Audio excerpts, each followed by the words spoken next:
பரிசுத்த பவுலடிகளார் எபேசியருக்கு எழுதின நிருபம் எபேசியர் 5:15 வாசிக்க கேட்போம்.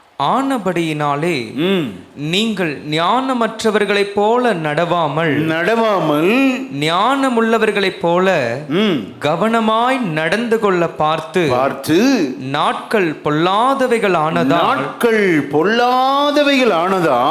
காலத்தை பிரயோஜனப்படுத்திக் கொள்ளுங்கள். ஆகையால் நீங்கள் மதி அற்றவர்களாய் இராமல் கர்த்தருடைய சித்தம் இன்னதென்று உணர்ந்து கொள்ளுங்கள். முதல் மூன்று குறிப்பு இன்றைக்கு நம்ம தியானிக்க போகிறோம்.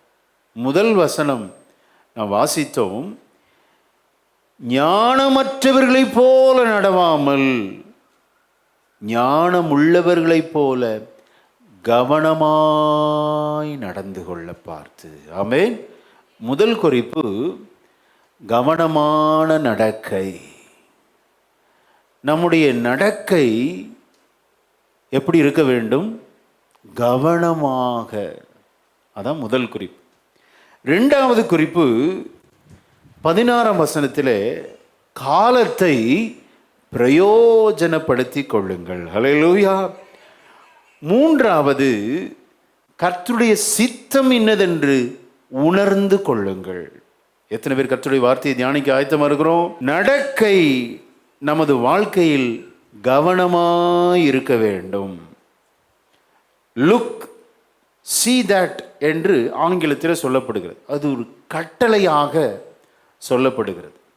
நாம் நடக்கும்போது நமது நடக்கை சரிதானா, நம்முடைய பேச்சுவார்த்தைகள், பழக்க வழக்கங்கள், செய்கைகள் சரிதானா என்று தற்பரிசோதனை செய்வது ஒரு கிறிஸ்தவனுக்கென்று ஆண்டவர் கட்டளையாக கொடுக்கிறார். அல்லேலூயா.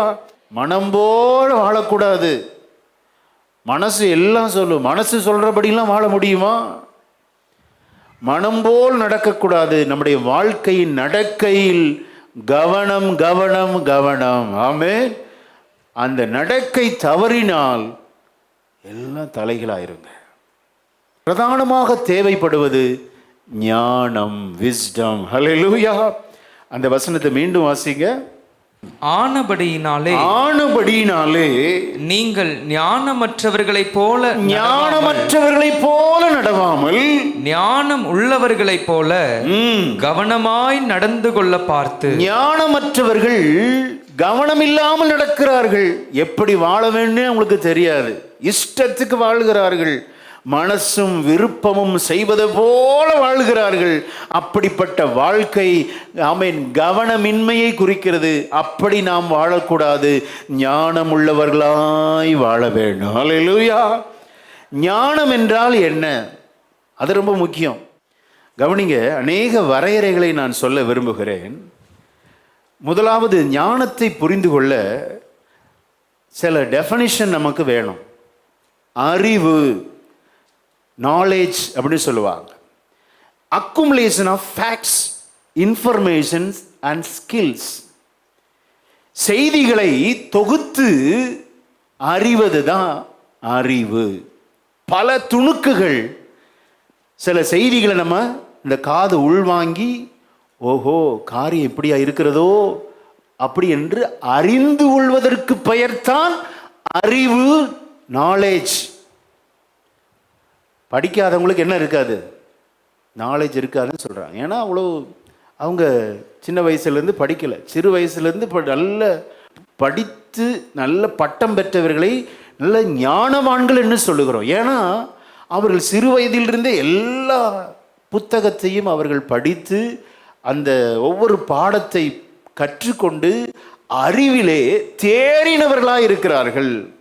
சிம்பிளாக சொல்லணும், உங்களை புரிய வைக்கிற மாதிரி சொல்லணும் அப்படின்னா, டேட்டா கலெக்ஷன் கல்வியின் மூலம், செய்திகளின் மூலம், அனுபவத்தின் மூலம் நாம் எதெல்லாம் அறிந்து கொள்கிறோமோ அதன் பெயர் அறிவு. ஹல்லேலூயா. அடுத்து அண்டர்ஸ்டாண்டிங், புரிதல். அறிகிறோம், கேள்விப்படுகிறோம், ஆனால் எத்தனை பேருக்கு புரிந்திருக்கிறது அப்படின்னா நிறைய பேருக்கு புரிகிறதே இல்லை. ஏதோ சொன்னாங்க, டீச்சர் பாடம் நடத்தினாங்க, அப்போ அங்கே எங்கேயும் வேடிக்கை பார்க்கறதுனால அது புரியாமலே போய்விட்டது, அறியாமல் போய்விடுகிறது. அறிவு எல்லா செய்திகளையும் கலெக்ட் பண்ணுவது. புரிதல், அண்டர்ஸ்டாண்டிங் என்பது புரிந்து செயல்படுவது. அவர்கள் சொல்லி கொடுத்ததை புரிந்து கொண்டேன்னு சொல்றாங்க பார், அதான் அண்டர்ஸ்டாண்டிங். இந்த அறிவும் புரிதலும் இணைந்து அதை எங்க அப்ளை பண்றோமோ அதன் பெயர் தான் ஞானம். ஹல்லேலூயா. ஒரு தடவை சிம்பிளா சொல்லி முடிக்கிறேன். அறிவு என்பது செய்திகள் எல்லாம் நம்ம கலெக்ட் பண்றது. புரிதல், அண்டர்ஸ்டாண்டிங் என்பது அறிந்ததை புரிஞ்சிருச்சு அப்படின்னு சொல்லி ஆமா சொல்றோம். இப்போ அறிந்ததையும் புரிந்ததையும் இணைத்து வாழ்க்கையிலே அபியாசப்படுத்துறோம் பாருங்க, அதன் பெயர் ஞானம். ஹல்லேலூயா. அறிந்ததையும் புரிந்ததையும் வாழ்விலே அதை பிரயோகப்படுத்துகிறோம், பயன்படுத்துகிறோமே, அதன் பெயர் ஞானம். எத்தனை பிரசங்கம் கேட்டிருக்கிறோம், எத்தனை பிரசங்கம் நமக்கு புரிந்திருக்கிறது. ஆனா அதை பிரயோகப்படுத்தி இருக்கிறோமா, அதை அபியாசப்படுத்தி இருக்கிறோமா, அதை பயன்படுத்தி இருக்கிறோமா அப்படின்னா கொஞ்சம்தான். அப்போ ஞானம் இல்லைன்னு ஏன் சொல்றாங்க? எத்தனையோ தேவனுடைய கட்டளைகளை நாம் மறந்து போய் விடுகிறோம், அப்படியே விட்டு விடுகிறோம். இந்த காலை வேளையில நாம் கேட்ட சத்தியங்கள், கேட்ட ஆண்டுடைய வார்த்தைகள் எல்லாம் அபியாசப்படுத்த நமக்கு ஞானம் தேவை. ஹல்லேலூயா. கொள்ளும் போதுதான் நமக்கு ஆசீர்வாதம் வருகிறது. கை கொள்ளாமல் ஏட்டு சுரக்கா கறிக்கெல்லாம் உதவாது. அறிவதினாலே புரிவதினாலே ஒரு பிரயோஜனம் இல்லை. அதை நாம் எப்பொழுது வாழ்க்கையிலே அபியாசப்படுத்துகிறோமோ, எப்பொழுது அதை பயன்படுத்துகிறோமோ, அப்பொழுதுதான் நாம் ஞானவான்களாய் காணப்படுகிறோம். ஹல்லேலூயா. ஆமென். அதிகாலை எழுந்து ஜெபித்தா நல்லதுன்னு தெரியும், புரியும். ஆனால் செஞ்சிரோமா? இல்லை. எத்தனையோ விஷயங்கள் புரிந்து வைத்திருக்கிறோம், அறிந்து வைத்திருக்கிறோம். ஆனால் வாழ்க்கையிலே நடைமுறையை பயன்படுத்தி இருக்கிறோமா, நடைமுறை செய்திருக்கிறோமா அப்படின்னா இல்லை. ஞானமற்றவர்களை போல நாம் நடவாமல் அறிவதையும் புரிந்து கொண்டதையும் ஞானமாய் பயன்படுத்தும் போது நம்முடைய நடக்கை கவனமாய் இருக்கும். ஹல்லேலூயா. இந்த இடத்துல நிற்க கூடாதுன்னு நமக்கு தெரியும், ஆனா அந்த இடத்துல போய் நிற்கிறோமே. இந்த தவறு செய்யக்கூடாதுன்னு தெரியும், புரியும், ஆனா செய்கிறோம். What is this? Where is the wisdom? ஞானம் இல்லைங்க. ஞானம், புரிதல் இருக்கிறது, அறிவு இருக்கிறது. ஆனால் அதை கை கொள்ளாததுனால, ஞானம் அற்ற செய்கைகளினால அநேக ஆசீர்வாதத்தை ஒரு சிலர் இழந்து வந்திருக்கிறீங்க. இன்றைக்கு ஆண்டவர் அந்த ஞானத்தை தட்டி எழுப்ப விரும்புகிறார். ஹல்லேலூயா. அறிந்த சத்தியத்தையும் புரிந்து கொண்ட சத்தியத்தையும் என் தனிப்பட்ட வாழ்க்கையில், குடும்ப ஜீவியத்தில் நான் அதை அபியாசப்படுத்த எனக்கு உதவி செய்யுங்கன்னு சொல்லி எத்தனை பேர் கேட்க முடியும்? ஆமென். பிள்ளைகள் சிபிஎஸ் ஸ்கூலில் படிப்பாங்க, கணக்கில் புலி. ஆனால் அவங்களுக்கு ஒரு 10 கிலோ அரிசி வாங்கிட்டு வானா தெரியாது. ப்ராக்டிக்கலாக போய் ஒரு பொருள் வாங்கிட்டு வா, அப்பா உனக்கு எவ்வளோ அமௌண்ட்டு கொடுத்தேன், பேலன்ஸ் எவ்வளவு, அதெல்லாம் கணக்கு பக்கத்துன்னு தெரியாது. ஞானம் இல்லை. இது உங்களுக்கு எளிதாய் புரிவதற்காக சொன்னேன். நம்ம எத்தனையோ சத்தியங்களை அறிந்திருக்கிறோம், ஆனால் வாழ்க்கையில் அபியாசப்படுத்தாததுனால, அதை நாம் பிரயோகப்படுத்தாததுனால இன்னைக்கு அநேக காரியத்தை இழந்து வந்திருக்கிறாய். மகனே, மகளே, நீ இழந்த ஆசீர்வாதத்தை அப்பன் இயேசு தர வல்லவராய் இருக்கிறார். ஹல்லேலூயா. அறிவதும் புரிவதும் அதை செயல்படுத்துவதும் ஞானம். ஹல்லேலூயா. ஞானம் என்ன செய்யும் அப்படின்னா, சரியான தீர்ப்பு சொல்லுங்க, குட் ஜட்ஜ்மெண்ட். இதை செஞ்சா சக்சஸ்ன்னு சொல்லும். ஞானம் இல்லாதவர்கள் ஏன் அநேக தோல்வி அப்படின்னா, ஞானம் இல்லை, சரியான புரிதல் இல்லை, அரைகுறையான அறிவு ஆபத்து. அடுத்து இன்னொன்று இருக்கு, விவேகம் சொல்லுவாங்க. விவேகம் அப்படின்னா ப்ரூடன்ஸ். அது ரொம்ப அருமையானது, ஞானத்திற்கு அடுத்த லெவல். அது என்ன செய்யும் அப்படின்னா, எச்சரிக்கையா இருக்கும், கவனமா முடிவெடுப்பதில் குறியா இருப்பது விவேகம். இதெல்லாம் நம்ம இன்னைக்கு கேட்கணும். நீங்கள் ஆசீர்வாதம் ஆசீர்வாதம்னு கேட்குறீங்க. ஆசீர்வாதத்தை தக்க வைக்கணும், அதை பராமரிக்கணும், மெயின்டைன் பண்ணணும் அப்படின்னா இதெல்லாம் நமக்கு வேணுங்க. இது இல்லாட்டி ஆசீர்வாதம் எத்தனை கோடி பெற்றாலும் அப்படியே வழுவி போயிடும். நம்முடைய வாழ்க்கையில் ஞானம், விவேகம் வேண்டும். விவேகம் என்ன அப்படின்னு செய்யும் அப்படின்னா, எச்சரிக்கையான முடிப்பதில் கவனமாக இருக்கும். சாத்தியமான விளைவுகளை முன்கூட்டியே எடுக்கிறது. பல்வேறு கூறுகளை வேறுபடுத்திக்க, இந்த முடிவெடுத்தா மாட்டிக்குவோம் அப்படின்னு சொல்லும், இந்த முடிவெடுத்தா கரெக்ட்னு சொல்லும். சில வார்னிங் கொடுக்குங்க, எச்சரிப்பு கொடுக்கும்.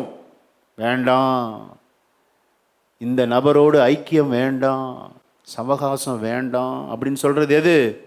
விவேகம், ப்ரூடன்ஸ். அடுத்து இன்னொன்று இருக்கு, பகுத்தறிவு, காமன் சென்ஸ் சொல்லுவாங்க. பகுத்து அறிவது,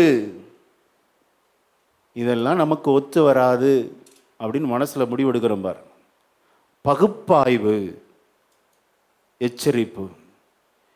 நீங்க நினைக்கலாம், சிலர் அறிவு இருக்கும், ஞானம் இருக்காது. சிலருக்கு புரிதல் இருக்கும், அறிவு இருக்காது. சிலருக்கு ஞானம் இருக்கும், விவேகம் இருக்காது. எல்லாம் ஜாயின்ட் ஃபேமிலி. நான் சொல்லலை, வேதம் சொல்லுது. வாசிக்கலாம், நீதிமொழிகள் 8:12 வாசிக்கலாம். இந்த நான் சொன்ன இப்போ அறிவு, புரிதல், ஞானம், விவேகம், பகுத்தறிவு எல்லாம் இந்த 2 வசனத்தில் வருது பாருங்க. நீதிமொழிகள் 8:12 வாசிக்க கேட்போம். ஞானமாகிய நான் விவேகத்தோட வாசம் பண்ணி நல் யுக்தியான அறிவுகளை கண்டடைகிறேன். அப்பா, எல்லாம் ஜாயின்ட் ஃபேமிலிங்க. நம்ம வாழ்க்கையில இந்த 5மே இருக்கணும். அறிதல், புரிதல், ஞானம், விவேகம், நல் யுக்தின்னு சொல்றாங்க, ஸ்ட்ராட்டஜி. இன்னைக்கு அந்த யுக்தி தெரியாதனால தான் பிசினஸ்ல கோட்டை விட்டுறாங்க. எப்படி பிசினஸ் பண்ணணும் தெரியல. 4 ஆலோசனையும் மெய் ஞானமும் என்னுடையவைகள், நானே புத்தி வல்லமை என்னுடையது. அல்லேலூயா. அந்த 12-14 எவ்வளோ அற்புதமான வார்த்தைங்க. ஞானம் இல்லாததுனால, விவேகம் இல்லாததுனால அநேக ஆசீர்வாதங்களை ஒரு சிலர் இழந்து வந்திருக்கிறீங்க. இன்னைக்கு ஆண்டவர் குட் கவுன்சிலராக இங்கே வந்திருக்கிறார். எத்தனை பேரை ஆமோதிக்கிறீங்க? நல்ல கரங்களை தட்டி, ராஜாதி ராஜன், கர்த்தாதி கர்த்தர் இழந்த ஆசீர்வாதத்தை மீண்டும் உனக்கு தர விரும்புகிறார். உன் பிள்ளைகளுடைய வாழ்க்கையில இழந்த நஷ்டங்களை ஆண்டவர் லாபமாக மாற்ற நல் யுக்தியை கர்த்தர் தர விரும்புகிறார். அல்லேலூயா, ஆமென். இதெல்லாம் வாஞ்சிக்கணுங்க. நம்ம ஒரே ஒரு வாழ்க்கை நல்ல ஞானமுடையவர்களாய், விவேகமுடையவர்களாய், நல்ல ஆலோசனையை பெற்றுக்கொண்டு ஆண்டவருக்காக பக்தியாய் வாழ கர்த்தர் நம்மை அழைக்கிறார். அல்லேலூயா. இதை நாம் நாட வேண்டும், இதை நாம் தேட வேணும். ஞானத்தை நாடணுங்க. 11 வெள்ளியை பார்க்கிலும் என் புத்திமதியையும் பசும் பொன்னை பார்க்கிலும் ஞானத்தையும் அங்கீகரித்துக் கொள்ளுங்கள். முத்துக்களை பார்க்கிலும், விலையேறப்பெற்ற முத்துக்களை பார்க்கிலும் ஞானமே நல்லது. இச்சிக்கப்படத்தக்கவைகள் எல்லாம் அதற்கு நிகர் அல்ல. இதெல்லாம் உலகத்தான் ஷார்ட்டா சொல்றான். ஹார்ட் ஒர்க் பண்ணாத, ஸ்மார்ட் ஒர்க் பண்ணு அப்படிங்கிறான். புரியல? பிஸ்னஸ் எப்படி செஞ்சால் நல்லா வளரும், கொஞ்சம் உட்கார்ந்து யோசிக்கணும். சும்மா அவசரமாக ஓடி ஒரு பிரயோஜனம் வராது. தேவ சமூகத்தில் அமர்ந்து நீங்கள் காத்திருங்க, தருவார். ஆமென். Smart knowledge. இன்னைக்கு நிறைய பேர் ஸ்மார்ட் ஒர்க்கராக இருக்கிறாங்க. ஹார்ட் ஒர்க்கராக எவ்வளோ பேர் இருக்கிறாங்க? வரமாட்டாங்க. காரணம் என்ன? அறிவை பயன்படுத்துவதில்லை, புரிதலை பயன்படுத்துவதில்லை, ஞானத்தை பயன்படுத்துவதில்லை, விவேகத்தை பயன்படுத்துவதில்லை, நல் யுக்தியை பயன்படுத்துவதில்லை. ஆக அப்படியே இருந்து மறிக்க வேண்டியதுதான். சில ஸ்ட்ராட்டஜியை ஆண்டவர் நமக்கு சொல்ல விரும்புகிறார். எத்தனை பேர் பெற்றுக்கொள்ள ஆயத்தமாக இருக்கிறோம்? அல்லேலூயா. 18, 19 வாசிக்கலாம். இந்த ஞானம் நான் சொன்ன அடுக்கடுக்கான இந்த காரியத்தினால் நமக்கு என்னெல்லாம் கிடைக்குதா? 18, 19. ஐஸ்வர்யமும் ஐஸ்வர்யம் கிடைக்கிறது, கனமும் கணம் ஹானரபிள், நிலையான பொருளும் நீதியும் என்னிடத்தில் உண்டு. பொன்னையும் தங்கத்தையும் பார்க்கிலும் என் பலன் நல்லது, சுத்த வெள்ளியை பார்க்கிலும் என் வருமானம் நல்லது. பாத்தீங்களா? அப்போ ஞானம், விவேகம், அறிவு, ஸ்தோத்திரம், நல் யுக்தி, நல்ல ஆலோசனை, அந்த ஸ்ட்ராட்டஜிலாம் நமக்கு தெரிந்திருந்தா நம்மிடத்தில் ஐஸ்வர்யத்துக்கு குறைவே இருக்காது. ஹல்லேலூயா! நாம் கனம் பெற்றவர்களாக இருப்போம். ஏன் அநேக இடத்துல அவமானப்படுறோம்? ஞானமற்றவர்களை போல நடப்பதனாலே நம்முடைய நடக்கை கேலிக்குள்ளாகிறது. அநேகர் நம்மை பரியாசம் பண்றாங்க. நடக்க தெரியல. ஞானமுள்ளவர்களை போல நடக்க நாம் கவனமாய் நம்முடைய நடக்கையில் நாம் ஸ்தோத்திரம் அது உன்னிப்பாக கவனித்து நாம் நடக்க வேண்டும். சரியாக தான் நடக்கிறோமா? வாழ்க்கை, நமது வாழ்கிற வாழ்க்கை சரியாக தான் வாழ்கிறோமா? கொஞ்சம் அனலைஸ் பண்ணணும், தற்பரிசோதனை செய்யணும். ஆனால் நம்ம கண்ணு, நம்முடைய மனநிலை என்ன செய்கிறது? பிறரையே பார்க்கிறது, நம்மளை பார்க்கறது இல்லைங்க. ஒரு ஞானவான் தன்னுடைய நடக்கையை பார்க்கிறார். அன்று படுக்கைக்கு முன்பாக நாம் பேசின பேச்சில் எங்கே தவறு நடந்திருக்கிறது? என் இருதயத்தின் நினைவுகளில் எங்கே தவறு இருக்கிறேன்? என்னுடைய பாசிட்டிவ் என்ன, என்னுடைய நெகட்டிவ் என்ன, என்னுடைய பலவீனம் என்ன என்பதை ஒரு ஞானவான் அறிந்திருக்கிறான். இந்த ஞானத்தில் நம்ம சேரிவிட்டால் ஸ்தோத்திரம், நாம் அநேகருக்கு ஆசீர்வாதமாக இருப்போம். ஹல்லேலூயா! 2வது அழைப்பு என்ன? ஸ்தோத்திரம், எபேசியர் வாசிக்க கேட்போம். 5ஆம் அதிகாரம் 16ஆம் வசனத்தை வாசிக்கலாம். நாட்கள் பொல்லாதவைகள் ஆனதால் காலத்தை பிரயோஜனப்படுத்திக் கொள்ளுங்கள். பாத்தீங்களா? நாட்கள் பொல்லாதவைகள். ஒவ்வொரு நாளும் கர்த்தர் கொடுத்த கிஃப்ட்டுங்க, பிரசியஸ், விலையேற பெற்றது. அந்த வாய்ப்பை பயன்படுத்த வரையறுக்கப்பட்ட வளம் என்று சொன்னால் காலம் சால சிறந்தது. ஹல்லேலூயா! விலை மதிப்பற்ற வளம் என்று சொல்லுகிறார்கள். பொக்கிஷங்க. கர்த்தர் நமக்கு கொடுத்த நாட்கள், நேரங்கள், மணித்துளிகளை வீணடிக்காதீங்க. வாலிப தம்பி, வாலிப தங்கச்சி, சிறு பிள்ளைகள், உங்களுக்கு கொடுக்கப்பட்ட இந்த நாட்களை சரியாக நீங்கள் பயன்படுத்தி கொள்ளும்படி உங்களை அன்பாய் அழைக்கிறேன். ஹல்லேலூயா! காலம் போனது தாங்க. மற்ற எல்லாவற்றையும் சம்பாதிச்சிடலாம். ஆரோக்கியம் போனால் எக்ஸசைஸ் பண்ணி அல்லது மருந்து மாத்திரை சாப்பிட்டு சம்பாதிச்சிடலாம். சில தொழிலில் நஷ்டப்பட்டால் மீண்டும் சில யுக்திகளை கையாண்டு சம்பாத்தியத்தை பெருக்கப்படுத்தி கொள்ளலாம், அல்லது தொழிலை அபிவிருத்தி அடைய பண்ணலாம். ஆனால் காலம் போனது தான். உன் காலத்தை சரியாக பயன்படுத்திக்கொள். ஆமென். கர்த்தர் உனக்கு கொடுத்துட்டு நல்ல பேரண்ட்ஸ், நல்ல சுக செல்வமாக நீங்கள் வாழ்கிறீங்க. இதை பயன்படுத்தி கொள்ளுங்க. ஹல்லேலூயா! ஆமென். ஞானம் ஒவ்வொரு நாளையும் விலை மதிப்பற்றதாக கருதி ஆண்டோடைய மகிமைக்கு அதிகபட்ச திறன் கொண்டு வர பாடுபடணும். தேவ நாம மகிமைப்படணும். அடுத்து 3வது ஒரு குறிப்பு வாசிக்க கேட்போம். அடுத்த வசனத்தை வாசிங்க. ஆகையால் நீங்கள் மதியற்றவர்களாயிராமல் கர்த்தருடைய சித்தம் இன்னதென்று உணர்ந்து கொள்ளுங்கள். பார்த்தீங்களா? மதியற்றவர்கள் கர்த்தருடைய சித்தத்தை அறிய மாட்டார்கள். என் விருப்பம்தான் நிறைவேறும் என்று தீவிரப்படுவார்கள். Don't be unwise but understand. மதி உள்ளவர்களாய் நடங்கள் என்று கர்த்தர் நம்மை அழைக்கிறார். ஹல்லேலூயா! 3 குறிப்புகளை நாம் வாசிக்க கேட்டோம், தியானித்து கொண்டிருக்கிறோம். ஞானமற்றவர்களைப் போல நடமாமல் ஞானம் உள்ளவர்களைப் போல கவனமாய் நடந்து கொள்ள பார்த்து, அப்போ ஞானவான்களாக இருக்கணும். எப்படி இருக்கக்கூடாது? ஞானமற்றவர்களாக இருக்கக்கூடாது. கடைசி வசனத்தில் வாசித்தோம், மதியற்றவர்களாயிராமல் கர்த்தருடைய சித்தம் இன்னதென்று. அப்போ மதியற்றவர் என்னெல்லாம் தியானிச்சிருக்கோம் அப்படின்னா, ஞானமற்றவர்களாக இருக்கக்கூடாது, மதியற்றவர்களாக இருக்கக்கூடாது, டைம் வேஸ்ட் பண்ணக்கூடாது. அதுக்கு பதிலாக ஞானவான்களாக இருக்க வேண்டும், நல்ல மதியுடையவர்களாக இருக்க வேண்டும், காலத்தை பயன்படுத்தி கொள்ளும். ஆமென். இப்போ தியானித்த இந்த 3 வசனங்களை அப்படியே ஒரு நபரிடத்தில் நம்ம இன்னைக்கு தியானிக்க போகிறோம். குயிக்கா நம்ம செயல்படணும், உடனே செயல்படணும், காலதாமதம் பண்ணக்கூடாது. ஞானிகளாய் செயல்பட வேண்டும். அந்த குடும்பத்தில் 2 பேர் இருக்கிறாங்க. ஒருவர் ஞானமற்றவராய் இருக்கிறார், ஒருவர் நல்ல ஞானியாய் இருக்கிறார். ஒருவர் மதியற்றவராய் இருக்கிறார், அதே நபர் காலம் தாழ்த்துகிறார். ஆனால் இவர் மதிநுட்பம் உடையவராக இருக்கிறார். அப்படியே இருக்குங்க.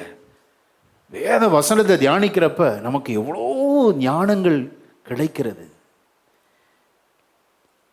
இன்னைக்கு நம்ம யாரா இருக்க விரும்புகிறோம்? அந்த குடும்பத்தில் 2 நபரை அந்த ஒரு வசனம் மிக அழகாக பதிவு செய்கிறது. பழைய ஏற்பாட்டில் 1 சாமுவேல் 25ஆம் அதிகாரம் 3ஆம் வசனத்தை வாசிக்கலாம். அந்த மனுஷனுக்கு நாபால் என்றும் அவன் மனைவிக்கு அபிகாயில் என்றும் பெயர். அந்த ஸ்திரீ மகா புத்திசாலி ரூபவதியுமாயிருந்தாள். அந்த புருஷனோ முரடனும் துராகிருதனுமாயிருந்தான். அவன் காலேபுடைய சந்ததியான். கவனிங்க, வேதத்திலே இவ்வளோ அதிகமாக வர்ணித்து சொல்லப்பட்டது இவள்தான், அபிகாயில். அந்த ஸ்திரீ மகா புத்திசாலி, Rupavati, beautiful and intelligent woman. ஆனால் கணவன் முரடன், துரோகிருதன். இந்த குடும்பம் சாதாரண குடும்பம் இல்லை, ரிச் ஃபேமிலி, செல்வ சீமான். 3000 ஆடு, 1000 வெள்ளாடு, வேலைக்காரிகள் என்ன, வேலைக்காரர்கள் என்ன, பஞ்சமே இல்லைங்க. இந்த வசனத்தை தியானிக்கிறப்ப நம்ம இன்ட்ரோடக்ஷனாக முகவரையாய் பார்த்த இந்த வசனம் அப்படியே ஞாபகத்துக்கு வரணும். எப்படி ஞானமாக நடந்து கொள்ளணும், டைமை எப்படி நம்ம பயன்படுத்தி கொள்ள வேண்டும், சரியான நேரத்தில் சரியான இடத்துல நம்ம சரியான முடிவு எடுக்கணுங்க. அதுவும் தீவிரமாக எடுக்கணும். லேட் பண்ணால் முடிஞ்சிருச்சு, கதை அவுட்டு. இன்னைக்கு ஆண்டவர் இந்த சத்தியத்தின் மூலம் சபைக்கு தீவிரமான சில ஆலோசனை கொடுக்க விரும்புகிறார். சிலர் கண்டிப்பாக இதை நீங்கள் அப்பியாசப்படுத்தியே ஆக வேண்டும். ஏனென்றால் நீங்கள் ஞானவான்கள். ஹல்லேலூயா. அதை அப்பியாசப்படுத்தாவிட்டால் பெரிய ஆபத்து காத்திருக்கிறது. அதுவும் தீவிரமான முடிவு. இன்றைக்கு அதை நீங்கள் செயல்படுத்தணும். இல்லாவிட்டால் நீங்கள் சந்திக்க போகிற பிரச்சனைகள் பெரிய பிரச்சனை. This is a warning for you. நீங்கள் ஞானவான்கள் என்று அடியான் விசுவாசிக்கிறேன். அல்லேலூயா. ஞானம் உள்ளவர்களைப் போல கவனமாக நடந்து வாழ்க்கையை காத்துக்கொள். இந்த அபிகாயில் ரூபவதி, மகா புத்திசாலி. 7 ஸ்திரீகளுக்குள்ள இவள் மிகவும் அருமையான ஸ்திரீ. ஏன் அப்படின்னா, யார் அப்படின்னா, மிரியாம், அன்னாள், சாராள், எஸ்தர், உல்தாள் என்ற தீர்க்கதரிசிகளுக்குள் இவளும் ஒரு தீர்க்கதரிசியாக அறியப்படுகிறார்கள். வேத வல்லுநர்கள் இவளை அப்படி பார்க்குறாங்க. இவள் ஒரு தீர்க்கதரிசியாக பார்க்கிறார்கள். என்ன வாசிக்க போகிறோம். இவ வாயிலிருந்து வர்ற வார்த்தையெல்லாம் பார்த்தீங்கன்னா தீர்க்க தரிசன வார்த்தைகள். மிரியாம், அன்னாள், தெபோராள், உல்தாள், சாராள், எஸ்தர். அடுத்து 7வது தீர்க்கதரிசினா இவளையும் சேர்த்துக்கிறாங்க. வாயிலிருந்து சொல்லப்படுகிற வார்த்தைகள் எல்லாம் தீர்க்க தரிசன வார்த்தைகள். அப்படின்னா மகா புத்திசாலி. இவளிடத்திலிருந்து சபை இன்றைக்கு அநேக பாடங்களை கற்றுக்கொள்ள போகிறோம். எத்தனை பேர் ஆயத்தமாக இருக்கிறோம்? இவருடைய கணவன் ஒரு முரடன், துரோகிருதன் என்று சொல்லப்படுகிறது. இந்த சம்பவத்தின் பின்னணியை சுருக்கமாக உங்களுக்கு நான் சொல்ல விரும்புகிறேன். பக்தன் தாவீது சவுலினாலே துரத்தப்பட்டு அவன் அங்குமிங்குமாக ஓடித் திரிகிறான். கிட்டத்தட்ட 600 பேரோடு ஒரு இடத்துல போய் இருக்கிறான். மாகோன் அந்த இடத்தில் இருக்கும்போது இந்த குடும்பத்தை அவன் சந்திக்கிறான். இவர்களுக்கு 3000 ஆடுகள் 1000 வெள்ளாடுகள் இருந்தது. செல்வ சீமான், பெரிய ரிச் ஃபேமிலி. இந்த ஆடுகளை இந்த மேய்ப்பர்கள் மேய்த்து கொண்டிருந்த போது பிற சத்துருக்களுடைய அந்த தொந்தரவுகள், அவர்கள் திருடிக்கொள்வது, மந்தைக்கு தண்ணீர் காட்டும்போது அதை தடை செய்வது என்ற சத்துருக்களுடைய எல்லா துஷ்டத்திற்கும் இந்த குடும்பத்தின் ஆடுகளை இந்த 600 பேரோடு தாவீது காத்து வந்தான். காத்து வந்ததினாலே இப்போ இவன் வீட்டில் ஒரு விருந்து. என்ன விருந்து அப்படின்னா, ஆடுகளுக்கு மயிர் கத்திரிக்கிற ஒரு நிகழ்ச்சி போய் கொண்டிருக்கிறது. ஏன்னா 3000 ஆடு வச்சிருக்காரு பார்த்தீங்களா, 1000 வெள்ளாடு. அந்த ஆடுகள் மயிர் கத்திரிக்கிற விழா நடந்து கொண்டிருக்கும் போது பொதுவாக யூதருடைய வழக்கம் என்ன அப்படின்னா, அந்த கஸ்டம்ஸ்ன்னு சொல்லுவாங்க, அவங்க அநேகருக்கு வாரி வழங்குவாங்க, விருந்து செய்வாங்க, அநேக இல்லாதவர்களுக்கு போஷிப்பார்கள். இதுதான் ஜூஸ் கஸ்டம்ஸ், யூதருடைய கலாச்சாரம். அப்படிப்பட்ட மயிர் கத்திரிக்கிற நேரத்தில் தாவீது சவுலுக்கு பயந்து ஒளிந்திருக்கிற நாளில் இந்த குடும்பத்துக்கு ஆதரவாக இருந்தானே. ஆகவே தாவீது ஒரு சில வாலிபரை அனுப்பி அவர் எல்லாருக்கும் உணவு கொடுக்கிறாரு, விருந்து செய்கிறார். நம்ம அவங்க குடும்பத்துக்கு ஃபேவராக இருந்திருக்கிறோம், போய் நமக்கு ஏதாவது சாப்பிட வாங்கிட்டு வாங்க, ரொம்ப பசிக்குதுன்னு சொல்லி ஒரு சில வாலிபரை இந்த குடும்பத்துக்கு நேராக அனுப்பி விடுகிறான். அனுப்பும்போது அவன் சொல்லுகிற வார்த்தையை கவனிங்க. வாசிக்கலாம், 8ஆம் வசனத்தை வாசிக்கலாம். உம்முடைய வேலைக்காரரை கேளும். நாபால் இடத்துல சொல்றான், உங்க வேலைக்காரரை கேளுங்க, அவர்கள் உமக்கு சொல்லுவார்கள், ஆதலால் இந்த வாலிபருக்கு உம்முடைய கண்களிலே தயை கிடைக்க வேண்டும். நல்ல நாளில் வந்தோ, நல்ல நாள், விருந்து செய்கிற நாள்ல வந்தோம், உம்முடைய கைக்கு உதவுவதை உம்முடைய ஊழியக்காரருக்கும் உம்முடைய குமாரனாகிய தாவீதுக்கும் கொடுக்கும்படி வேண்டுகிறேன் என்று சொல்லுங்கள் என்றார். பிச்சை எடுக்கல, விருந்து செய்கிறல்லப்பா, எங்க வாலிபருக்கு ஏதாவது கொஞ்சம் கொடுக்கலாமே அப்படின்னு உதவி கேட்டு வாலிபரை அனுப்புகிறார். இந்த நாபால் என்ன செஞ்சிருக்கணும்? நன்றி உள்ளவனா இருந்திருக்கணும். ஆனா இவனிடத்துல நன்றி இல்லை. இவன் கேட்கிற கேள்வியை பார்த்தீங்கன்னா பயங்கரமா இருக்கு.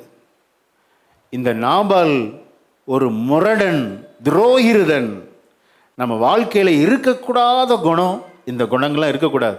நன்றி இல்லாமை நம்முடைய வாழ்க்கையில் இருக்கக்கூடாத குணம். ஆமென்.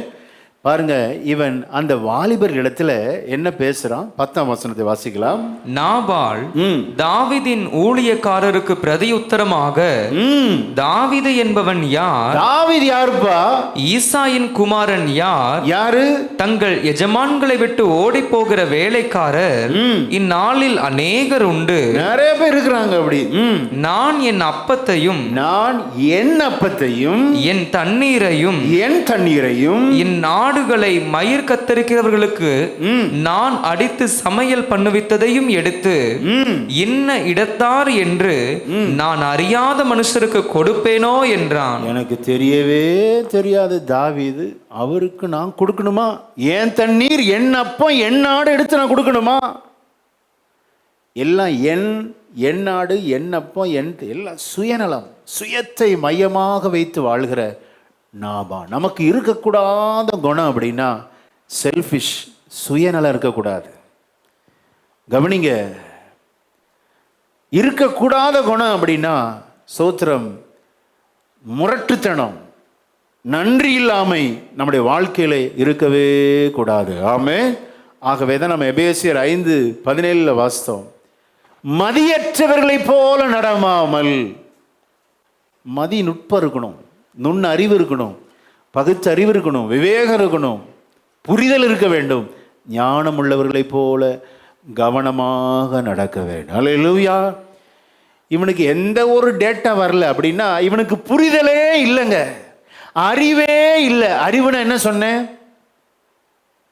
சுற்றி நடக்கிற செய்தியின் துணுக்குகள் நீங்கள் அறிந்திருக்க வேண்டும். அதான் அறிதல். தாவீது சவுலினால் தேடப்படுகிற ஒரு நபர் என்பதை இவன் அறியவில்லை, அறிய விருப்பமும் இல்லை. அறிவே இல்லாதவன், சுயநலவாதி. ஸ்தோத்திரம். சுற்றி யாருக்கு என்ன நடந்தா எனக்கு என்ன? ஏன் அப்பத்தை நான் கொடுக்கணுமா? ஏன் தண்ணீரை நான் கொடுக்கணுமா? தாவீது யாருங்க? முரடன், நன்றி இல்லாதவன்.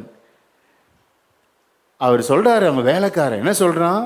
தாவீது அனுப்பின வேலைக்காரர் சொன்னதை காது கொடுத்து கூட கேட்க துப்பு இல்லாதவன். 7ஆம் வசனத்தை வாசிங்க. இப்பொழுது ஆடுகளை மயிர் கத்தரிக்கிறவர்கள் உம்மிடத்தில் இருக்கிறார்கள் என்று கேள்விப்பட்டு உம்முடைய மேய்ப்பர் எங்களோட கூட இருந்தார்கள். அவர்கள் கர்மேலில் இருந்த நாளெல்லாம் நாங்கள் அவர்களை வருத்தப்படுத்தவில்லை, அவர்களுடைய பொருள் ஒன்றும் காணாமற் போனதும் இல்லை. அவ்வளவு பாதுகாப்பா நாங்க பார்த்துக்கிட்டோம் அப்படின்னு தாவீது சொல்லி அனுப்பினார். நல்ல புத்தி உள்ளவன், அறிவுள்ளவன் என்றால், ஏன்பா இவங்க மந்த மேய்ப்பரை கூப்பிட்டுருக்கணும், கூப்பிட்டு விசாரிச்சிருக்கணும். இவர் சொல்றதெல்லாம் கரெக்டு தானா? விசாரிக்கல, கேட்கணுங்கிற அந்த எண்ணமே இல்லை. ஏன்னா பணங்க, பணம் செழிச்சிருக்கு, பணம் கொட்டுன்னு கொட்டுது. 3000 ஆடு, 1000 வெள்ளாடுகள். யாருடைய தயவும் எனக்கு வேண்டாம். நான் சுயநலவாதி, முரட, நான் இப்படி தான் இருப்பேன். இந்த சுபாவம் மதியற்றவர்களுடைய சுபாவம். நாம் மதியற்றவர்களை போல நடக்கக்கூடாது. ஹல்லேலூயா, ஆமென். நம்ம ஞானமற்றவர்களை போல நடக்கக்கூடாது. தாவீது யாருன்னு தெரியல. தாவீது செய்த நன்மையை கொஞ்சம் யோசிக்க கூட நேரம் கொடுக்கல பாருங்க. இப்படி ஒரு பதிலை சொல்லி அனுப்பிட்டானா, இப்ப தாவீது கொந்தளிச்சிட்டாருங்க. கொலை வெறி. நாபானுக்கு எவ்வளவு நன்மை செஞ்சிருக்கிறேன், ஒரு சாப்பாடு கேட்டு எனக்கு தரலையேன்னு சொல்லி, யாரங்கே 400 பேர் என்னோடு வாருங்கள், இன்னைக்கு பொழுது விடுகிறதற்குள்ள இந்த குடும்பத்தில் ஒருத்தன் இருக்கக்கூடாது, நாய் கூட இருக்கக்கூடாது, வேலைக்காரர் வேலைக்காரி எல்லாரையும், யுத்த மனுஷர் 400 பேரோடு புறப்பட்டு அன்றைக்கே தாவீது யுத்தத்துக்கு போறான். நான் செய்த நன்மை, உனக்கு எவ்வளோ நன்மை செய்திருக்கிறேன், செய்த நன்மைக்கு நன்றி இல்லையே உனக்கு? முரடான பதில், மதியற்ற பதில், கரடு முரடான பதில். எதிர்பார்க்கவே இல்லைங்க தாவீது. ஷாக் ஆயிட்டார். தாவீது இப்போ 400 பேரோடு கிளம்பிட்டார். வாசிக்க கேட்போம் இந்த 25ஆம் அதிகாரத்தில். ஆமென். அப்பொழுது தாவீது 13ஆம் வசனம், தன் மனுஷரை பார்த்து, நீங்கள் அவரவர் உங்கள் பட்டயத்தை கட்டிக்கொள்ளுங்கள் என்றான். கட்டிக்கொள்ளுங்கள். அவரவர் தங்கள் பட்டயத்தை கட்டிக்கொண்டார்கள்.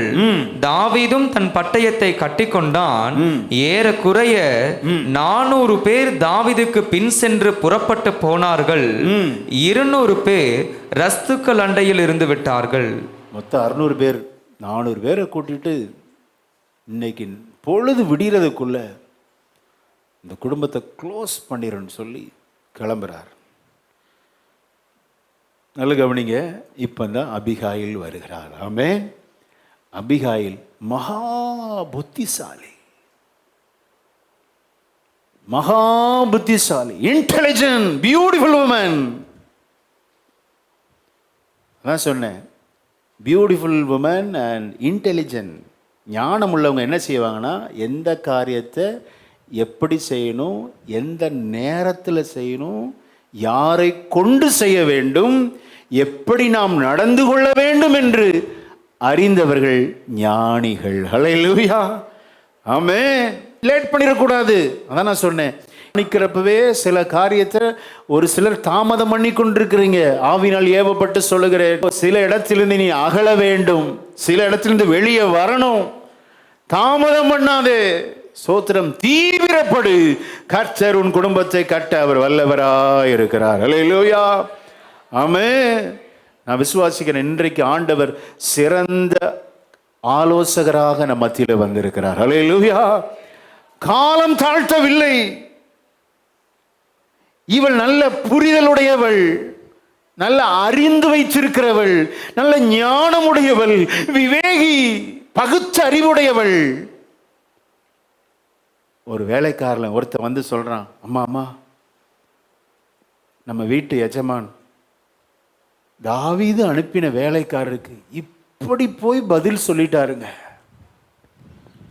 என்று சொல்லி யாரை பற்றி குறை சொல்லுகிறான் அப்படின்னா, தன் எஜமானனை குறித்து எஜமானின் மனைவியிடத்தில் போய் சொல்லுகிறான். அப்படி யாராவது சொல்ல முடியுமா? அப்படின்னா, இடத்துல போனா புரிந்து செயல்படுவாள் என்பதை வேலைக்காரரும் அறிந்திருந்தார்கள். பாத்தீங்களா? நம்ம ஈஸியா அப்ரோச்சபிளா இருக்கணும். இதே வேலைக்காரன் நாபால் இடத்துல போல, ஏன்னா அவன் மதியற்றவன், லூஸ் டாக் பேசுறவன். அவன்கிட்ட போன வேலை நடக்காதுன்னு யாருக்கு தெரிஞ்சிருக்கு? வேலைக்காரன் தெரிஞ்சிருக்கிறான். நாம் அநேகருக்கு எளிதாக நம்மை தொடர்பு கொள்ளும் வகையில் நம்முடைய வாழ்க்கை இருக்க வேண்டும். அல்லேலூயா. நம்முடைய வாழ்க்கை அநேகர் எளிதாக நம்மை தொடர்பு கொள்ளுகிற அளவுக்கு நம்முடைய குணங்கள் ரொம்ப சாஃப்டாக இருக்கணும். ஆமென். மகா புத்திசாலிங்க. அவன் கேரக்டர் பாருங்க. ஒரு வேலைக்காரன் வந்து யாரை பற்றி சொல்கிறான்? வீட்டு ஐயாவை பற்றி சொல்கிறாரு. சொன்னா அம்மா ஏற்றுக்குவாங்களா அப்படிங்கிற புரிதலோடு வந்து சொல்றான். அப்படின்னா அவள் எவ்வளவு அன்புடையவள். நல்ல கவனிங்க. வேலைக்காரன் வந்து சொல்றான் வீட்டு ஐயாவை பற்றி, ஒரு நல்ல மனைவி அப்படின்னா புருஷனுக்கு விரோதமாக சொல்றதை ஏற்றுக்குவாளா? அவர் கையில் சம்பளம் வாங்கிட்டு அவரை பற்றி குறை சொல்றியா? வெளுத்து வாங்கிடுவாங்க.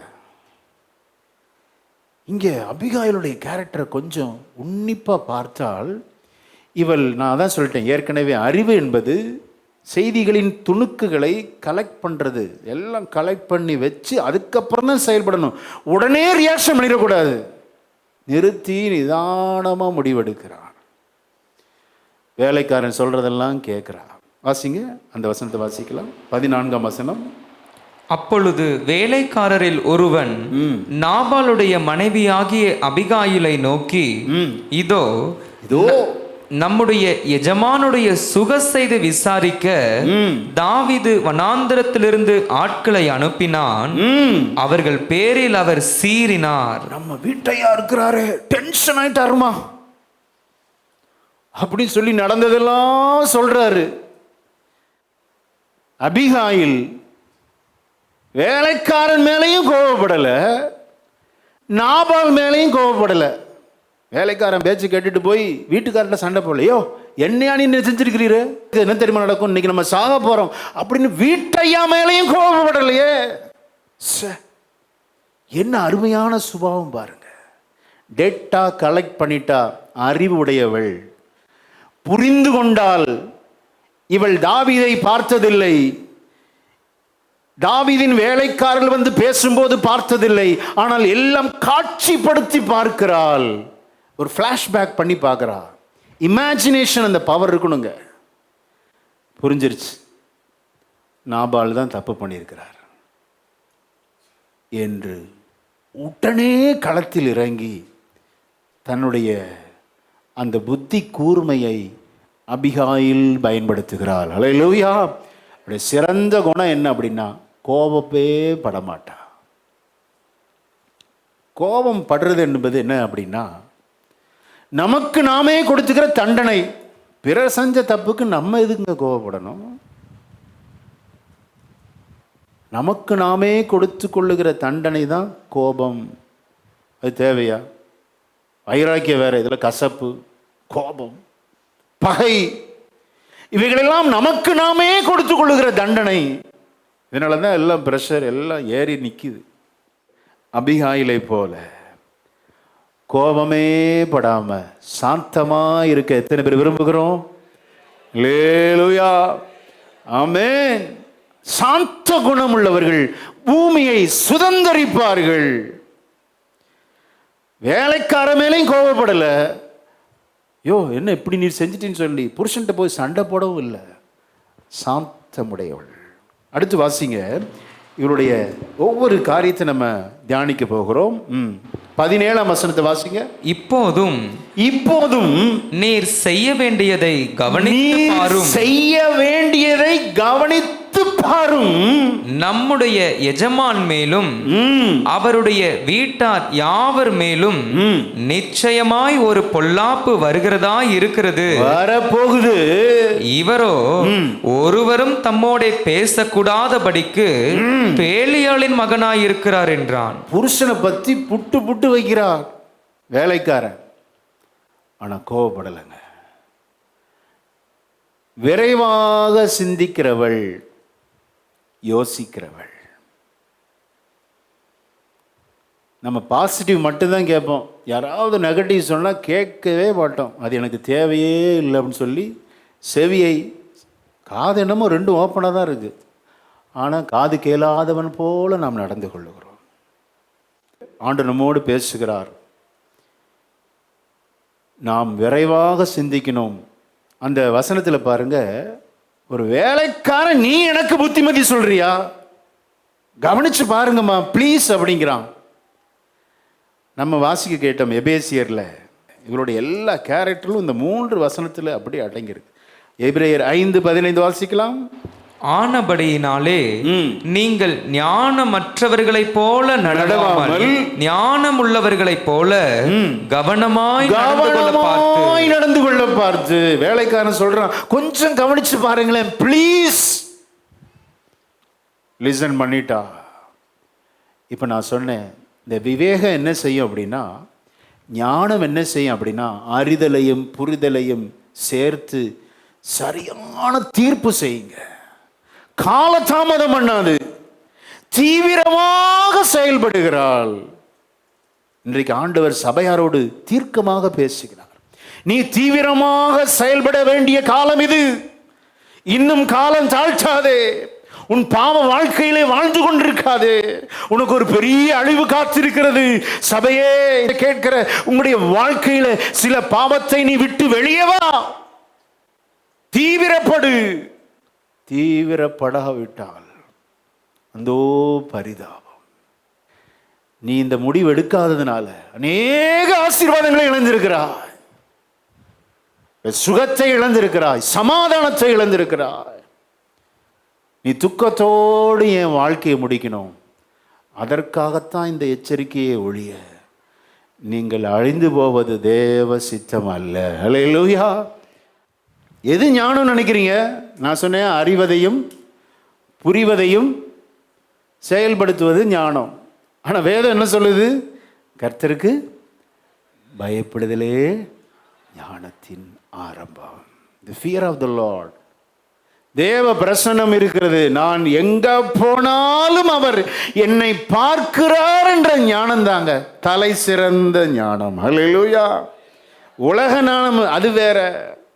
நான் எந்த இடத்துக்கு போனாலும் சரி, ஆஸ்திரேலியா போனாலும் சரி, லண்டன் போனாலும் சரி, வனாந்திரத்தில் வாழ்ந்தாலும் கர்த்தருடைய கண்கள் என்மேல் நோக்கமாய் இருக்கிறது என்று தேவ பிரசன்னத்தை யார் நினைக்கிறாங்களோ அவர்களுக்கு கர்த்தருக்கு பயப்படுகிற பயம் இருக்கும். ஹல்லேலூயா. ஆமென். அவரை இன்னும் அறியணும். எத்தனை பேர் வாஞ்சிக்கிறீங்க?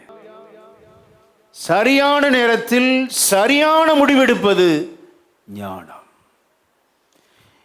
இவா டேட்டா கலெக்ட் பண்ணிட்டா பாருங்க. அடுத்த வசனம் சொல்லுகிறது. 18ஆம் வசனத்தை வாசிக்கலாம். அப்பொழுது அபிகாயில் தீவிரமாய் 200 அப்பங்களையும் 2 துருத்தி திராட்சரசத்தையும் சமையல் பண்ணப்பட்ட 5 ஆடுகளையும் 5 படி வறுத்த பயற்றையும் வற்றலாக்கப்பட்ட 100 திராட்சை குலைகளையும் வற்றலான 200 அத்திப்பழ அடைகளையும் எடுத்து கழுதைகள் மேல் ஏற்றி தன் வேலைக்காரரை பார்த்து, நீங்கள் எனக்கு முன்னே போங்கள், இதோ நான் உங்கள் பின்னே வருகிறேன் என்று சொல்லி அனுப்பினாள். தன் புருஷனாகிய நாபாலுக்கு அதை அறிவிக்கவில்லை. எல்லாம் செஞ்சுட்டு புருஷன்ல சொல்லலை. அதான் சொன்னேன், மகா புத்திசாலிகள் எதை சொல்லணுமோ அதை மட்டும்தான் சொல்லுவார்கள். எல்லாவற்றையும் ஒளறி கொட்டாத. புருஷனாக இருந்தாலும் சரி, மனைவியாக இருந்தாலும் சரி, சில காரியத்தை நீ பைபாஸ் பண்ணி தான் ஆகணும். ஆமே. எல்லாவற்றிலும் அவர்கிட்ட சொல்லிட்டு தான் நான் செய்வேன். தேவையில்லைங்க. கர்த்தருக்கு பிரியமானது எது? அதுக்காக சொல்லாமல் இருந்து நினைக்கிறீங்க? அவள் புருஷனிடத்தில் நடந்ததெல்லாம் சொல்றா. அதான் சொல்லிட்டேன், மகா புத்திசாலியானவள் எதை, எப்ப, எங்க பேசணும், எப்படி நடந்து கொள்ள வேண்டும் என்பதை தெளிவாக அறிந்திருக்கிறார்கள். அதான் ஞானம், விவேகம். இங்க சொல்லல. ஆனால் தீவிரமாய் 600 பேருக்கு உண்டான சாப்பாட்டை ரெடி பண்றான்னா லேட் பண்ணல, காலம் தாழ்த்தலை. அதான் சொன்னேன், காலத்தை பிரயோஜனப்படுத்திக்கொள். சில காரியத்தை உடனே செய்யணுங்க, லேட் பண்ணாதீங்க. உங்க வாழ்க்கை உங்களுக்கு தான் தெரியும், எனக்கு தெரியாது. சில டெசிஷன் உடனே எடுக்கணும், அப்புறம் பார்த்துக்கலாம். காலம் தாழ்த்தின முடிஞ்சிச்சு, சாப்டர் க்ளோஸ். ஏன்னா கொலைவெறியோடு தாவீது வருகிறான் 400 பேரோடு. அந்த வசனத்தை வாசிங்க. அவன் எடுத்திருக்க டெசிஷன் பாருங்க. 22ஆம் வசனத்தை வாசிக்கலாம். அவனுக்கு உண்டான எல்லாவற்றிலும், நாபானுக்கு உண்டான எல்லாவற்றிலும், சுவரில் நீர்விடும் ஒரு நாயை முதலாய், சுவரில் நீர்விடும் ஒரு நாய் முதலாய், பொழுது விடியும் மட்டும் நான் உயிரோடே வைத்தால் தேவன் தாவீதின் சத்துருக்களுக்கு அதற்கு சரியாகவும் அதற்கு அதிகமாகவும் செய்ய கடவர் என்று சொல்லியிருந்தான். உணர்வுகள் உத்வேகத்தோடு உச்சத்தை அடைந்த நேரம் தாவீது புறப்பட்டு வர்ற நேரங்க. இந்த நேரத்தில் தீவிரப்படலைன்னா எப்படி இருக்கும்? இந்த காலை வேளையில் நாம் செய்ய வேண்டிய காரியத்தை சீக்கிரமாய் செய்ய வேண்டும். ஆமே. சம்பாதிக்க பலன் இருக்கிறப்ப சம்பாதிச்சிடணும். வயசாகி பார்த்துக்கலாம். எங்க வயசாகி சம்பாதிக்கிற சில பலனை கொடுப்பார் கர்த்தர். மதி நுட்பம், அறிவு என்ன செய்யும் அப்படின்னா, விவேகம் என்ன செய்யும் அப்படின்னா, அவசரப்பட்டு செலவு பண்ணாதான், எதிர்காலத்துக்கு கொஞ்சம் எடுத்து வைக்கும். எல்லாவற்றையும் செலவு செய்யாதே. ஹல்லேலூயா, ஆமென், சோத்திரம். விவேகம் என்ன செய்யும் அப்படின்னா, அது அவசரப்பட்டு செலவு செய்வதை விட எதிர்கால தேவைகளுக்கு சேமித்து வைக்கும். அதுதான் விவேகம். எதை எப்போ செய்யணும், எப்படி செய்யணும், எந்த நேரம் செய்யணும், இதெல்லாம் இல்லாததுனால தான் வாழ்க்கை ஜீரோவா இருக்கு. அநேக இடத்துல போய் கையேந்திர அனுபவம். உன்னை ஆண்டவர் ஆசீர்வதிக்காம இல்லைங்க.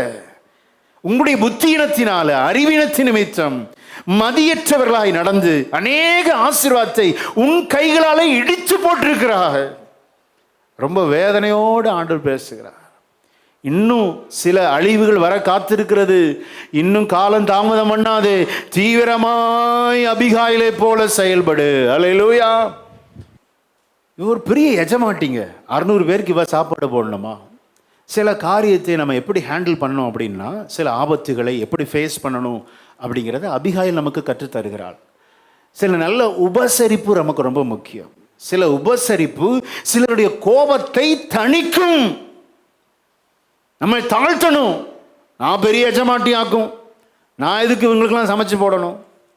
600 பேருக்கு சாப்பாட்டை செஞ்சு எடுத்துட்டு போறா அப்படின்னா எத்தனை தாழ்மை எண்ணம் உடையவள், எவ்வளவு ஹியூமிலிட்டி பாருங்க. சிலருடைய கோபத்தை அடக்க நமக்கு தாழ்மை மிகவும் அவசியம். அல்லேலூயா, ஆமென். மட்டுமல்ல, நீ முன்னால போப்பா, அவங்க எதுக்கு இவ்வளோ சாப்பாடு யாரு கொடுத்துட்டு இருக்கிறா அப்படின்னு சொல்லி யோசிக்கிறக்குள்ள இவருடைய பிரச்சனைகள்லாம் அப்படியே மலமலன்னு கொட்டுறா பாருங்க. அன்பு கலந்த இருதயம் ரொம்ப அருமையா இருக்கு. இதை தியானிக்கிறப்ப ரொம்ப ஆச்சரியமா இருந்துச்சு. உபசரிப்பு, தாழ்மை, சாந்தம் நிறைந்த வார்த்தைகள் அநேகருடைய கோபத்தை அடக்கி போக பண்ணும். அல்லேலூயா. நான் எதுக்கு பாஸ்டர், நாங்களாம் எவ்வளோ ப்ரெஸ்டீஜ் இஷ்யூ, நான் போய் என்னை தாழ்த்தணுமா, எனக்கு எவ்வளோ அதிகாரம் இருக்குது தெரியுங்களா, எனக்கு எவ்வளோ ஆள்பலம் இருக்குது தெரியுமா, எல்லாம் இருக்கட்டும், தாழ்த்த வேண்டிய இடத்துல நீ தாழ்த்தி தான் ஆக வேண்டும். சில ஆபத்துகள் வர காத்திருக்கிறது. 600 பேருக்கு சாப்பாடு செஞ்சு எடுத்துட்டு போறானா, இவள் எத்தனை தாழ்மை எண்ணம் உடையவள். மட்டுமல்ல, அந்த உபசரிப்பு தாழ்மை நிறைந்த, சாந்தம் நிறைந்த வார்த்தைகளை உதிர்க்கிறார். என்ன சொல்றா அப்படின்னா, செயல்களை கொஞ்சம் கவனிங்க.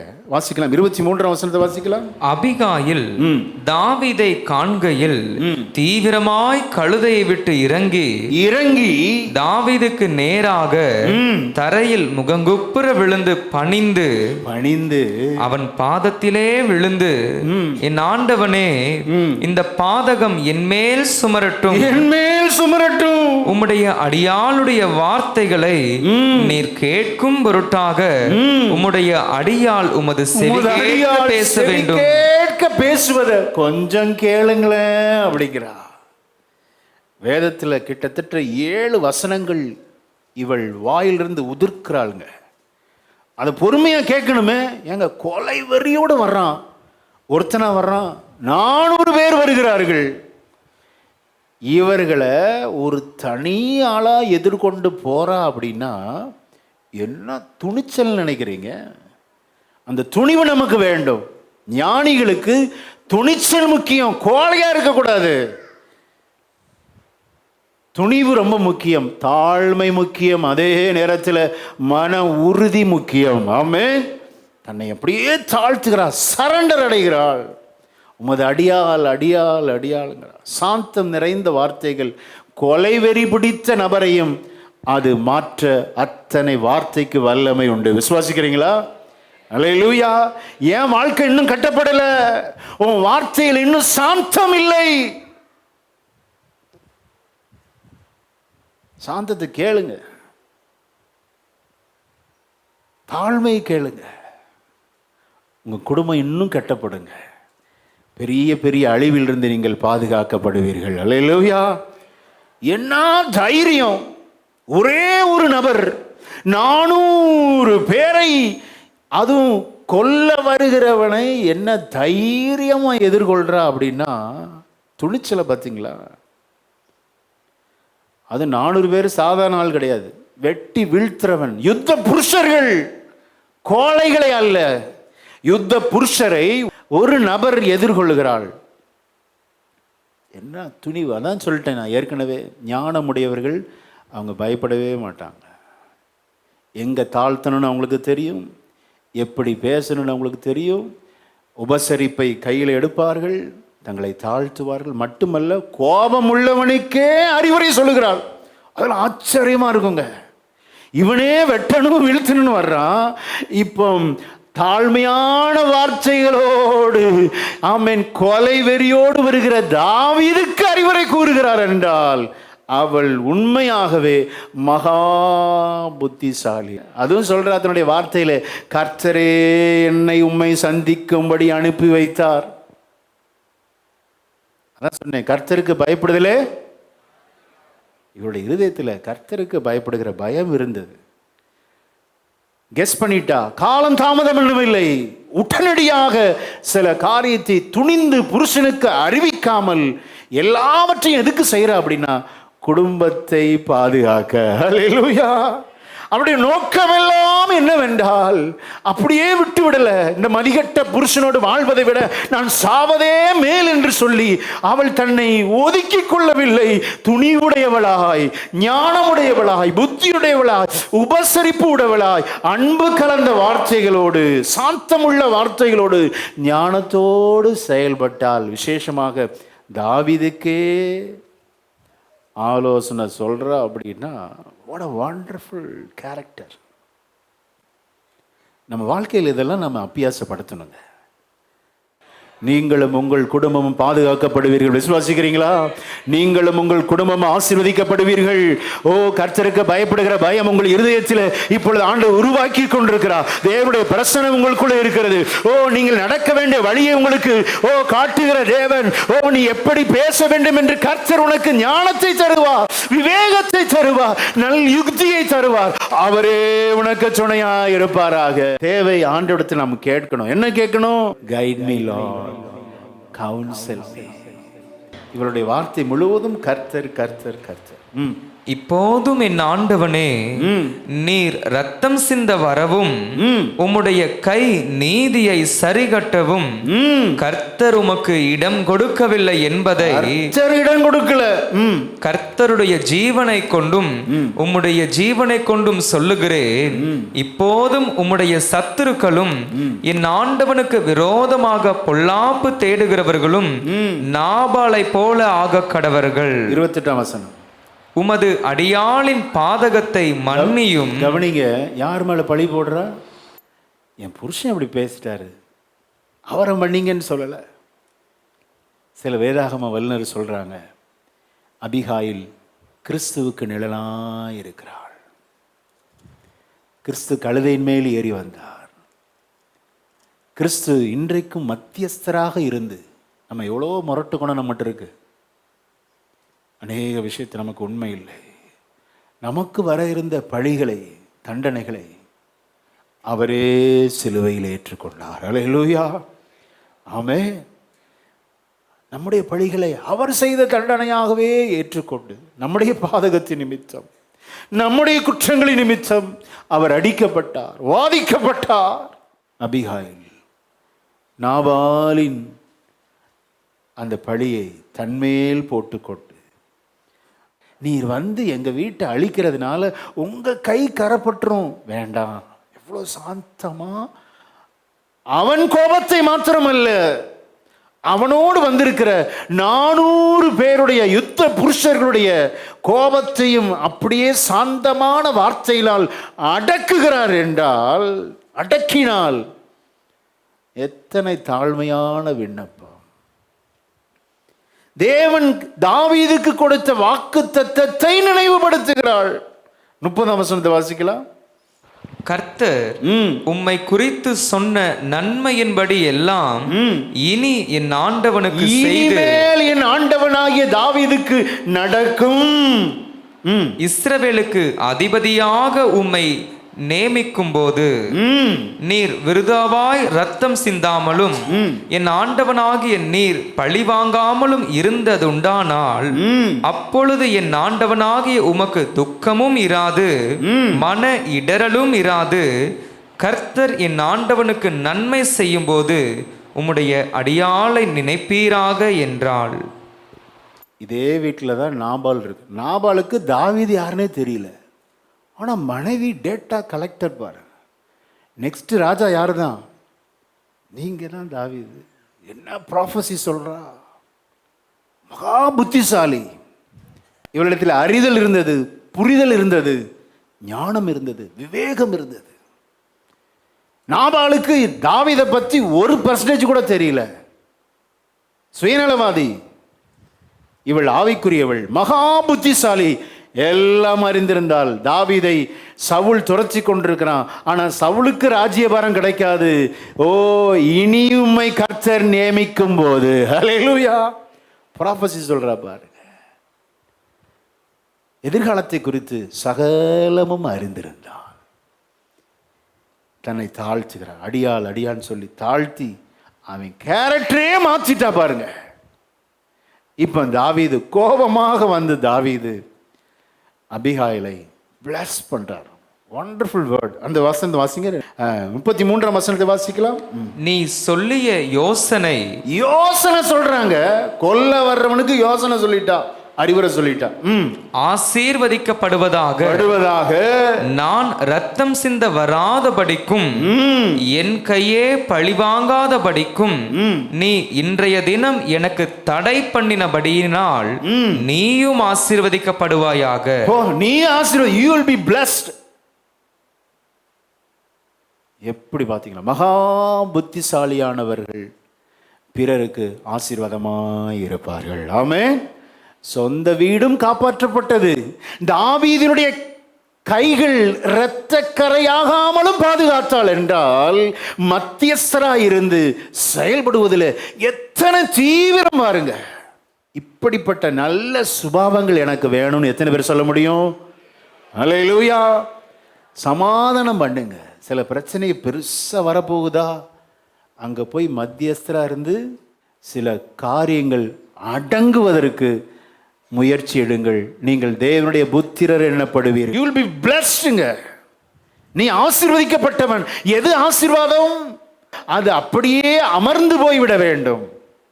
அவர்கள் தான் தேவனுடைய புத்திரர்கள். சண்டையை தூண்டி விட்டுறக்கூடாது. சண்டையை தூண்டி விட்டுறவங்களுக்கு ஆண்டவர் இன்றைக்கு எச்சரிக்கிறார். பொறுத்து பார்ப்பார். எச்சரிக்கிறார் ஆண்டவர். நீங்கள் பேசுகிற பேச்சு தெரியாதுன்னு நினைக்கிறீங்க. கர்த்தருக்கு சகலமும் நிர்வாணமாக இருக்கிறது. அல்லேலூயா. எல்லாம் ஆண்டவர் ரெக்கார்ட் எடுங்க. எல்லாம் பதிவு செய்யப்பட்டவைகள். கவனமான பேச்சு இருக்கணும். உங்களுடைய பேச்சுகள், ஃபோன் கான்வர்சேஷன், உங்களுடைய டெக்ஸ்ட் எல்லாம் சமாதானத்துக்குரியவைகளாக இருக்க வேண்டும். உங்கள் மூலம் அநேக சண்டைகள் அமர்ந்து போக வேண்டும். அல்லேலூயா. அப்படியே அடங்கணுங்க சண்டைகள். நீங்கள் எங்கே போனாலும் அடங்கணும். அவர்கள் தான் ஆசீர்வதிக்கப்பட்டவர்கள். இங்கே அபிகாயில் ஞானமாய் செயல்படுகிறார். மகா புத்திசாலி. தாவீது வரல, அப்படியே யூட்டர்ன் போட்டு போயிட்டார். இப்போ வீட்டுக்கு வர்றா. இப்பமாவது கோபப்பட்டிருக்கணுமே. ஏயா வீட்டுக்கு வந்தால் ஒரே குடிச்சு கும்மாளம். நாபால் பெரிய விருந்து நடக்கிறது. குடித்து வெறி கொண்டிருந்தான் என்று வேதம் சொல்லுகிறது. நம்மளாக இருந்தால் கோபப்பட்டுருவோம். நீங்கள் பண்ண தப்புனால நான் போய் ஒரு ஆம்பளை காலில் போய் விழுந்து கெஞ்சிட்டு வந்துட்டு இருக்கிறேன். தலையை முடிய பிடிச்சி ஆட்டி எடுத்துருவாங்க. இங்கே ஒன்றுமே பேசலைங்க. ஒன்றும் பேசலை. அமைதியாக இருந்தால் அவனுடைய குடிவெறி தெளிந்த பின்பு அடுத்த நாள் காலையில் நான் சொன்னேன், எப்போ சொல்லணுமோ அப்போ தான் சொல்லுவான். ஞானம் விளங்க வாயை திறப்பவள் புத்திசாலி. எதை எப்போ எங்கே சொல்லணும். சிலர் பார்த்தேன் கேட்டதெல்லாம் போய் அப்படியே ஒப்பிச்சிருவாங்க. 2 குடும்பத்துக்குள்ள ஒரே சண்டைங்க. பார்த்தா இடையில ஒரு மீடியேட்டர் இருந்திருப்பான். அதனால் சிறுபிள்ளைத்தனம். அப்படியே போய் சொல்லி ஒரு குடும்பத்தை பிரிக்காத. நல்ல நண்பர்களை பிரித்து விடாதே. பிரிவினை ஆவி இயேசு நாமத்தில் கட்டி ஜெபிக்கிறேன். அப்படியே சொல்றது. ஏதோ கோபத்தில் அவர் சொல்லியிருப்பாரு. நடந்ததெல்லாம் அப்படியே டிட்டோவா ஒப்பிச்சு 2 குடும்பத்துக்குள்ள சண்டையை மூட்டி விடுறது. மனம் திரும்பு. புருஷன்கிட்ட கூட எதை எப்போ சொல்லணும்னு இவளுக்கு தெரிஞ்சிட்டு இருந்தா. மகா புத்திசாலி. ஞானம் உள்ளவர்களைப் போல நட, மதியற்றவர்களைப் போல நடவாதே. ஆவிக்குரிய முதிர்ச்சியுடையவர்களாக இருக்கணும். அல்லேலூயா. சொல்லுங்க. சிலதை பைபாஸ் பண்ணிடணும். கட் பண்ணி இதை சொன்னால் கண்டிப்பாக இந்த 2 குடும்பத்தில் சண்டை வந்துடும், பிரிஞ்சிருவாங்க. இவ்வளோ அன்பாக இருக்காங்க, ஐக்கியமாக இருக்காங்க, நம்ம போய் உள்ளே போய் கெடுத்துடக்கூடாதுன்னு சொல்லி நல்ல விஷயத்தை சொல்லி இன்னும் அந்த 2 குடும்பங்கள் பலப்பட, ஆசீர்வாதமாக இருக்க, அன்பாக இருக்க, ஐக்கியமாக இருக்க எடுக்கிற எல்லா முயற்சியும் அது ஆசீர்வதிக்கப்பட்டவருடைய அழகு. அல்லேலூயா. இவ பாருங்க, வீட்டுக்கு போனா விருந்து என்ன வாசிக்கலாம். 36ஆம் வசனத்தை. அபிகாயில் நாபாலிடத்தில் வந்தபோது இதோ ராஜ விருந்துக்கு ஒப்பான விருந்து அவன் வீட்டிலே நடந்தது. அவன் இருதயம் களித்திருந்தது. அவன் மிகவும் வெறித்தும் இருந்தான். ஆகையால் பொழுது விடியும் மற்றும் சிறிய காரியமானாலும் பெரிய காரியமானாலும் ஒன்றையும் அவனுக்கு அறிவிக்கவில்லை. ஆனால் பொழுது விடுகிறது, எல்லாவற்றையும் சொல்லிட்டான். வாசிக்கலாம் 37ஆம் வசனத்தை வாசி. பொழுது விடிந்து நாபாலின் வெறி தெளிந்த பின்பு அவன் மனைவி இந்த வர்த்தமானங்களை அவனுக்கு அறிவித்தாள். அப்பொழுது அவன் இருதயம் அவனுக்குள்ளே செத்து அவன் கல்லை போலானான். பாத்தீங்களா? இப்பமாவது மனம் திரும்பணும். மனம் திரும்ப அதனுடைய முடிவு இதுதாங்க. If you repent your self அப்படின்னா யூ வில் பி பிளஸ்ட். இவ சொன்ன இதே அபிகாயில் சொன்ன வார்த்தைகளை கேட்டு கோபமாய் வந்த ராஜா மனம் திரும்பிட்டானே. எதிர்காலம் சிங்காசனம் அவனுக்கு கிடைத்தது. ஆனா வீட்டிலே இருக்கிற புருஷனுக்கு மறைச்சு வைக்காம எல்லாம் சொல்றான். உமக்காகத்தான் போய் ஒரு மனுஷன் காலில் போய் விழுந்துட்டு வந்திருக்கையா, சாரிம்மா மன்னிச்சுக்கோ, அந்த வார்த்தையெல்லாம் இல்லைங்க. இப்போ இருக்க சந்ததிகள்கிட்ட எனக்கு பெரிய ஒரு பெரிய நான் பயப்படுறது என்ன அப்படின்னா, இப்போ இருக்கிற சந்ததிகள் இடத்துல வாயிலிருந்து வர்ற வார்த்தை வரவே மாட்டேங்குது.